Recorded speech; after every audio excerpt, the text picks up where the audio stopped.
دوستو یہ ایک لڑکی کی کہانی ہے۔ وہ کہتی ہیں کہ مراد میرے چچا کا بیٹا تھا اور ہماری منگنی اس وقت بزرگوں نے کر دی جب ہم ابھی 6 7ویں جماعت میں پڑھتے تھے۔ چچا سبحان اور بابا جان میں بہت محبت ہوا کرتی تھی۔ وراثت اور کاروبار جو دادا جان کی ملکیت تھا ان کی وفات کے بعد بھی دونوں بھائیوں نے آپس میں تقسیم نہ کیا تاکہ ایک جگہ رہیں اور مل کر زندگی گزاریں، کیونکہ اتفاق میں برکت ہوتی ہے۔ وقت گزرتا رہا، ہم سب ساتھ رہتے تھے۔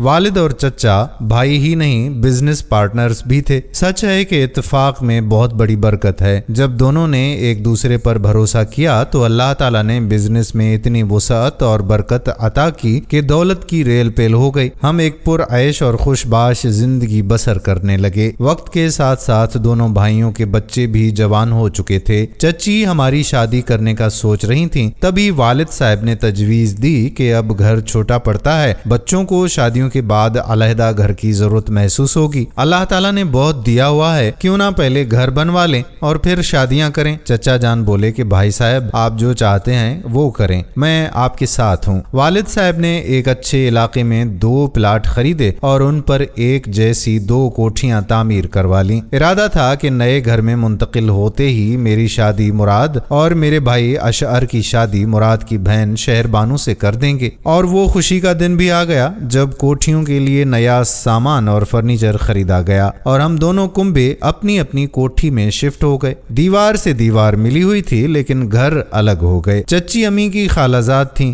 ان کا نام فرح تھا۔ اپنے بچوں کی خوشیاں دیکھنا چچی کے نصیب میں نہیں تھا۔ وہ نئے گھر میں جاتے ہی بیمار پڑ گئیں اور 6 ماہ کے بعد اللہ کو پیاری ہو گئیں۔ اللہ پاک ان کی بخشش فرمائے، آمین۔ ہم سب کو چچی کی وفات کا شدید صدمہ تھا، مگر اللہ کی رضا کے آگے ہم سب بے بس تھے، کر بھی کیا سکتے تھے۔ کچھ دن سوگوار رہے۔ چچا کے گھر میں رہنے کے لیے پھپھو آ گئیں، تاہم وہ بھی زیادہ عرصہ نہ رہ سکتی تھیں۔ ان کے اپنے بچے تھے، وہ فیصل آباد میں رہتی تھیں۔ ایک دن چچا سے کہا کہ سبحان بھائی کب تک تمہارے گھر رہوں گی؟ بار بار ان کے فون آ رہے ہیں کہ اب گھر آ جاؤ، مجھے اجازت دو تاکہ میں فیصل آباد واپس جا سکوں۔ چچا یہ سن کر اداس ہو گئے، کہنے لگے کہ بہن تمہاری مجبوری اپنی جگہ، لیکن تم چلی گئی تو میرے گھر اور بچوں کا بھلا کیا ہوگا؟ ابھی مجھے بڑے دونوں بچوں کی شادیاں کرنی ہیں، مراد اور شہر بانو کی شادی تک تو ٹھہر جاؤ۔ پھپھو نے کہا کہ یہ ممکن نہیں ہے بھائی، میری مانو تو تم اپنی شادی کا پہلے سوچو۔ تمہارے 5 بچے ہیں، مراد اور شہر بانو کے بعد ان کی ذمہ داریاں زیادہ ہیں، وہ ابھی اسکول جاتے ہیں۔ شہر بانو کو بیاہ دو گے تب تمہارے گھر کا اور دوسرے بچوں کا بھلا کیا بنے گا؟ شادی کر لو گے تو تمہاری دوسری بیوی گھر سنبھال لے گی، ابھی تم جوان ہو، آگے بھی بڑی ذمہ داریاں ہیں۔ غرض پھپھو نے دن رات چچا کے کان کھائے اور ان کو دوسری شادی پر آمادہ ہی کر لیا۔ پھپھو کی ایک ننند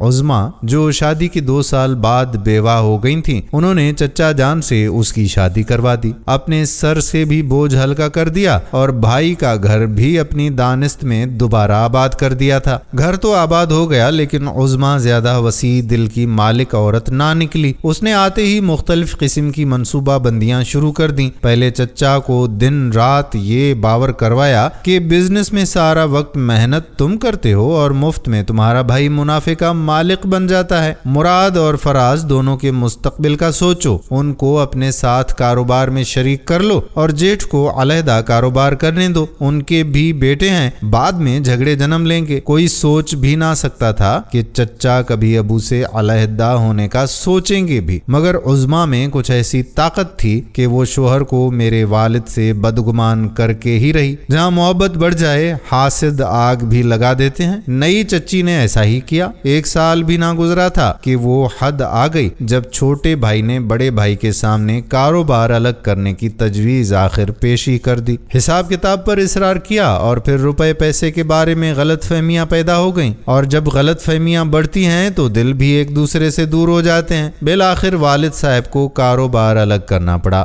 بابا جان اپنے بھائی سے از حد محبت کرتے تھے، انہوں نے اپنے حصے کا سرمایہ لے لیا اور چلتا ہوا کاروبار چچا جان کو دے دیا۔ اس بٹوارے کا سب سے بڑا نقصان ہم بچوں کو ہوا۔ بچپن کے طے شدہ رشتے کھٹائی میں پڑ گئے اور والد صاحب نے ایک اور شخص کے ساتھ شراکت میں نیا کاروبار شروع کر دیا۔ ہر شخص کا اپنا اپنا نصیب ہوتا ہے۔ بابا جان کا ستارہ گردش میں آ چکا تھا کہ نئے پارٹنر کے ساتھ کاروبار جم نہ سکا۔ وہ منمانی کرنے والا شخص تھا جس نے میرے والد صاحب کے تجربے اور دانش سے زیادہ اپنی رائے کو اہمیت دی، جس کا نتیجہ آخر یہ نکلا کہ نیا کاروبار ٹھپ ہو کر رہ گیا۔ والد صاحب کو نیا گھر فروخت کرنا پڑا جس کو چچا جان نے ہی خرید لیا اور درمیانی دیوار گرا کر کوٹھی کو وسیع و عریض کر لیا۔ والد صاحب ہم لوگوں کو لے کر شہر کے پرانے علاقے میں بوسیدہ سے گھر میں شفٹ ہونے پر مجبور ہو گئے۔ چچا کی قسمت کا ستارہ ان دنوں عروج پر تھا۔ ان کے دونوں بیٹے جوان تھے، انہوں نے ان کو اپنے ساتھ کاروبار میں شامل کر لیا۔ دونوں سمجھدار اور تعلیم یافتہ بھی تھے۔ انہوں نے محنت اور لگن سے کام میں معاونت کی تو ان کے بزنس کو 4 چاند ہی لگ گئے۔ 2 سال میں ہی وہ امیر کبیر ہو گئے۔ بیٹوں نے کاروبار کو سارے ملک میں پھیلا دیا۔ اب دولت سنبھالے نہیں سنبھلتی تھی۔ چچا کہتے تھے کہ عظما بڑی سمجھدار خاتون ہے، میری کتنی اچھی قسمت ہے کہ ایسی دانا عورت مجھے ملی، اس کے آنے سے میرے بخت کھل گئے ہیں۔ والد کو کاروبار سے الگ کر کے بھی ان کو کوئی فرق نہیں پڑا، لیکن بابا جان کے مقدر کا سورج غروب ہو گیا۔ غلط شخص کو پارٹنر بنا کر وہ کوڑی کوڑی کے محتاج بن گئے۔ ادھر کاروباری پریشانیاں تھیں، ادھر انہیں اپنے بچوں کے مستقبل کی فکر کھائے جا رہی تھی۔ میں BA کرنے کے بعد گھر بیٹھ گئی تھی اور اشعر ابھی انجینئرنگ کے آخری سال میں تھا، باقی بھی زیر تعلیم تھے۔ والد سے چچا نے ملنا جلنا کم کر دیا۔ نوبت یہاں تک آ گئی کہ عید پر بھی انہیں فرصت نہیں ملتی تھی کہ بابا جان کی خیر خبر ہی لے لیتے۔ زیادہ تر بیوی کے رشتہ داروں میں مگن رہنے لگے تھے۔ عظما چاچی تھیں کہ اپنے سوتیلے بچوں کے رشتے اپنے بہن بھائیوں کے بچوں سے کرا دے، کیونکہ یہ امیر باپ کے بچے تھے۔ بابا جان سخت الجھن کا شکار ہو گئے تھے۔ میری شادی کی عمر نکلی جا رہی تھی۔ یہ وہ لمحہ تھا جب ماضی سے رشتہ توڑا جا سکتا تھا اور نہ جوڑا جا سکتا تھا۔ جب عظما چچی نے مراد کی شادی کا ذکر چھیڑا تو اس نے والدین سے کہا کہ ہما سے منگنی ہوئی تھی، میں شادی اپنی منگیتر سے ہی کروں گا۔ ادھر امی جان نے میرے لیے رشتہ تلاش کرنا شروع کر دیا تو میں نے ان کو صاف کہہ دیا کہ شادی مراد کے سوا کسی اور سے نہیں کروں گی۔ والدہ نے سمجھایا ان لوگوں نے ہم سے بہت دوری اختیار کر لی ہے، لہٰذا اب ایسا ممکن نہیں ہے۔ وقت کی بات تھی، اب ہم ان کے برابر کے نہیں رہے۔ وہ تم سے مراد کی شادی نہ کریں گے۔ اگر عمر بھر بڑے بھائی کے ساتھ رہتا تو اتنی ترقی کبھی نہ کر سکتا۔ ان سے الگ ہو کر ہی اب ہم بڑے صنعت کاروں میں شمار ہونے لگے ہیں، چچا سبحان نے پھپھو سے کہا تھا۔ والد صاحب اب جان چکے تھے کہ سبحان کی سوچ میں بڑی تبدیلی آ چکی ہے۔ ان کے تعلقات بڑے بڑے لوگوں سے قائم ہو گئے ہیں۔ وہ اپنے غریب بھائی کو خاطر میں لانے والے ہی نہیں ہیں۔ میں نے امی سے اصرار کیا کہ آپ لوگ بھی تو ان سے نہیں ملتے، اگر وہ نہیں آتے تو آپ ہی چلے جائیے۔ معلوم تو ہو کہ ان کے دل میں ہمارے لیے کتنی جگہ باقی ہے۔ مجھے یقین ہے کہ مراد نہیں بدلا ہے، اس کا دل کبھی نہیں بدل سکتا۔ کم از کم یہ تو معلوم کریں کہ منگنی قائم رکھی ہے یا توڑ چکے ہیں۔ اگر توڑ دی ہے تو اعلان کر دیں۔ میرے کہنے پر والدین وہاں گئے۔ انہوں نے صاف کہہ دیا کہ ہم پرانے رشتے کو ختم کر چکے ہیں، بزرگوں کی ہوئی منگنیوں کے پابند نہیں رہے۔ امی نے مجھے بتایا تو ذہن میں دھماکہ ہوا۔ مراد بھی والدین کو قائل نہ کر سکا جو کہتا تھا کہ میں تمہارے لیے اپنی جان دے دوں گا۔ 4 سال پلک جھپکتے ہی گزر گئے۔ اشعر نے تعلیم مکمل کر لی، ملازمت پر لگ گیا، جس سے گھر کے حالات کچھ سنبھل گئے۔ چچا جان نے اس کی منگیتر شہر بانو کی شادی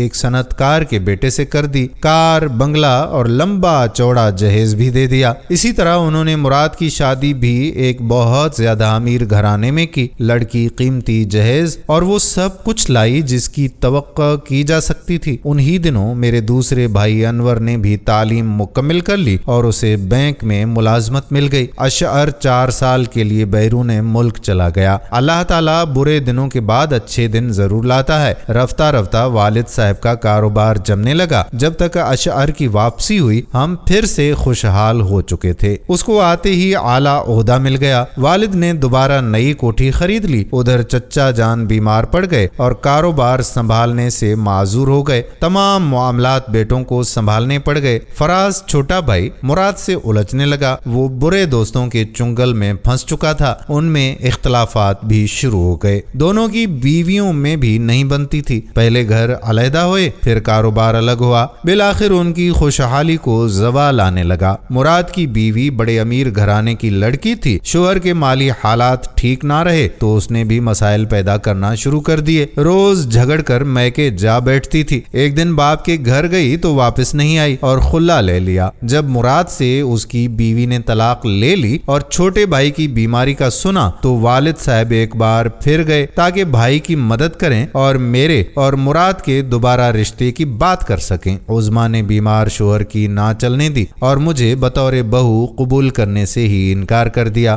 اس نے مراد تک یہ معاملہ پہنچنے سے پہلے ہی بات مٹی میں ملا دی۔ والدین پریشان لوٹ آئے، میں جو امید کی باد صبا سے کھل اٹھی تھی پھر سے مرجھا گئی۔ کچھ عرصے کے بعد سنا کہ چچا جان فیصل آباد چلے گئے ہیں جہاں ان کی بیوی کا میکا تھا۔ انہوں نے مراد کے لیے اپنے بھائی یعنی پھپھو کے دیور کی بیٹی لے لی۔ پھپھو نے بھی اپنے شوہر کی خوشنودی کی خاطر دیور اور نند یعنی عظما کا ساتھ دیا۔ مراد کو فیصل آباد میں ان لوگوں نے کاروبار کروا دیا اور مالی طور سے سیٹ کر دیا۔ غالباً اسی باعث اس نے سوتیلی ماں اور پھپھی کی بات مان لی کہ چچا کی علالت بڑھ گئی تھی، اس نے چھوٹی بہن بھائیوں کو بھی سہارا دینا تھا۔ مراد سے دوسرے نمبر والے بھائی فراز نے سب سے الگ اپنی دنیا آباد کر لی تھی، وہ تو ماں باپ کو پوچھتا تک نہ تھا اور بھائی بہنوں کو اپنی بیوی کا ہو کر رہ گیا تھا۔ مجھے مراد کی شادی کے بارے میں کچھ خبر نہ تھی، میں ابھی تک اس کی آس میں جی رہی تھی۔ اس کی بیوی اچھی ثابت ہوئی مگر وہ اپنے دل سے میری محبت کو نہ نکال سکا۔ چچا جان کا انتقال ہو گیا، چچی نے اطلاع دی، ہم فیصل آباد آ گئے۔ مدت بعد مراد سے سامنا ہوا، میں نے شکوہ کیا کہ تم ہمارے گھر نہیں آتے، کسی نے تمہارے ہاتھ پاؤں تو نہیں باندھ دیے؟ وہ شرمندہ تھا،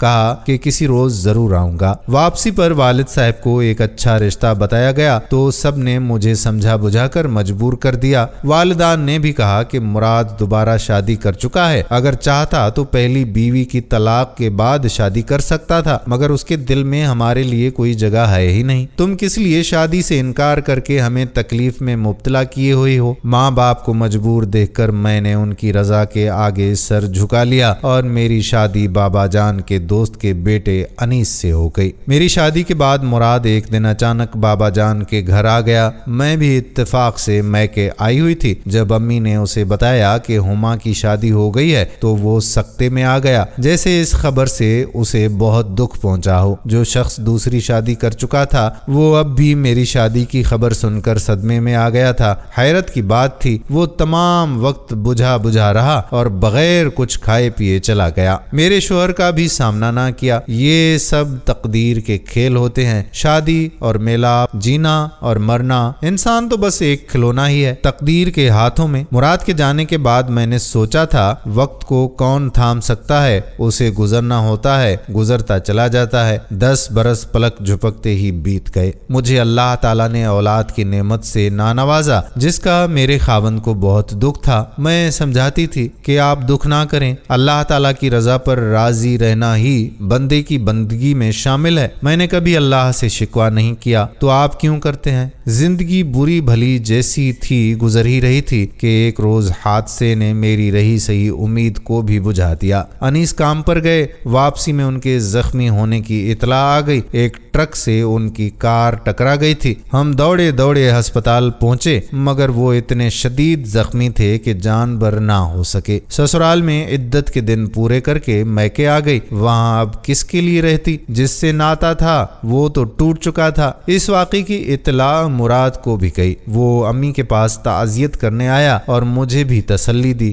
کہا کہ میرے ہوتے ہوئے خود کو بے سہارا مت سمجھنا، میں جب تک زندہ ہوں تم بے سہارا نہیں ہو۔ اس کے ان الفاظ نے میرے مردہ تن میں نئی روح پھونک دی تھی اور میں پھر سے جی اٹھی تھی۔ 5 برس ایسے ہی بیت گئے۔ امی ابو بھی اس دنیا سے جا چکے تھے۔ بھابھیوں کا سلوک مجھ سے بہت برا اور ہتک آمیز تھا۔ بھائی بھی میری پرواہ نہ کرتے تھے۔ دل زندگی سے اب بیزار ہو چکا تھا۔ بالآخر ایک روز مراد کے آفس کا پتہ معلوم کر کے اس سے ملنے چلی گئی۔ شکر کیا کہ وہ آفس میں موجود تھا۔ اب وہ اور میں خود مختار تھے اور اپنے فیصلے کرنے کرنے کی استطاعت رکھتے تھے۔ اس نے میری آمد پر حیرت اور خوشی کا اظہار کیا اور آنے کا سبب دریافت کیا۔ میں نے اسے یاد دلایا کہ تم نے کہا تھا کہ میرے ہوتے ہوئے تم خود کو بے سہارا مت سمجھنا، جب تک میں زندہ ہوں تم بے سہارا نہیں ہو۔ اس نے کہا ہاں کہا تو تھا، مگر خیریت تو ہے نا؟ میں نے کہا بھابیاں مجھ سے اچھا سلوک نہیں کرتی، تمہیں یاد دلانے آئی ہوں۔ مراد، میں چاہتی ہوں کہ تم مجھ سے نکاح کر لو تاکہ مجھے باعزت سہارا اور اپنا گھر مل جائے۔ تم اتنے خوشحال ہو کہ مجھے اپنی پہلی بیوی سے علیحدہ مکان میں رکھ سکتے ہو۔ آؤ ہم ایک ہو جائیں اور باقی زندگی ساتھ گزاریں۔ میری بات سن کر وہ میرا منہ تکنے لگا جیسے میں نے انہونی بات کہہ دی ہو۔ کہنے لگے کہ ہما، لیکن یہ ایک مشکل بات ہے، میری بیوی ہے اور 4 بچے بھی ہیں، میں ان کو کیسے سمجھاؤں گا؟ کیا جواب دوں گا؟ جبکہ بیوی نے مجھے کبھی شکایت کا موقع تک نہیں دیا، ہر طرح سے میرے آرام اور سکون کا خیال رکھا ہے۔ میں نے کہا بے شک تم اپنی بیوی بچوں کا پوری طرح خیال رکھنا، ان کو زیادہ وقت دینا، میں تمہیں کبھی پریشان نہ کروں گی، لیکن مجھ سے شادی کر لو۔ تمہارے سوا میں اب کسی اور سے شادی نہیں کر سکتی، لیکن مجھے بقیہ زندگی کے لیے سہارا تو چاہیے، اپنے بھائیوں کے گھر باقی زندگی نہیں گزارنا چاہتی۔ وہ کہنے لگے ہما، میری بات سمجھنے کی کوشش کرو، ہماری شادی کی عمر نکل چکی ہے، تمہیں سہارے کی ضرورت ہے، وہ میں تمہیں دوں گا۔ ہر ماہ جتنی رقم تمہیں درکار ہوگی باقاعدگی کے ساتھ تمہارے بینک اکاؤنٹ میں جمع کرواتا رہوں گا، لیکن تم سے شادی نہیں کر سکتا۔ بیوی کو ناراض کروں گا، اولاد بھی مجھ سے ناراض ہو جائے گی، میرا کنبہ مجھ سے دور ہو جائے گا، ان کو صدمہ دینا میرے لیے ممکن نہیں ہے۔ میری دوسری شادی سے جو اولاد کے مسائل پیدا ہوں گے وہ ہم دونوں کو سکون سے جینے نہیں دیں گے۔ اس سے آگے میں نہ سن سکی، وہ روکتا رہ گیا۔ میں نے پیچھے مڑ کر نہ دیکھا، اس کے دفتر سے اسٹیشن آ گئی اور واپس لاہور کے لیے روانہ ہو گئی۔ گھر آ کر لگا کہ جیسے زندگی بھر اپنے دل میں جس محبت کے سرمایے کو ساری دنیا سے چھپا کر رکھا تھا وہ کہیں گرا آئی ہوں، کھو دیا ہے یا کسی نے چھین لیا ہے۔ میں اتنی خالی خالی ہو گئی کہ اپنی حیثیت مجھے تنکے سے بھی ہلکی لگی۔ آج پتا چلا کہ جس خواب کے سہارے میں جی رہی تھی وہ بس کانچ کا کھلونا ہی تھا۔ اتنی مدت اسے سنبھالتی رہی مگر اسے ٹوٹنا تھا سو ٹوٹ گیا۔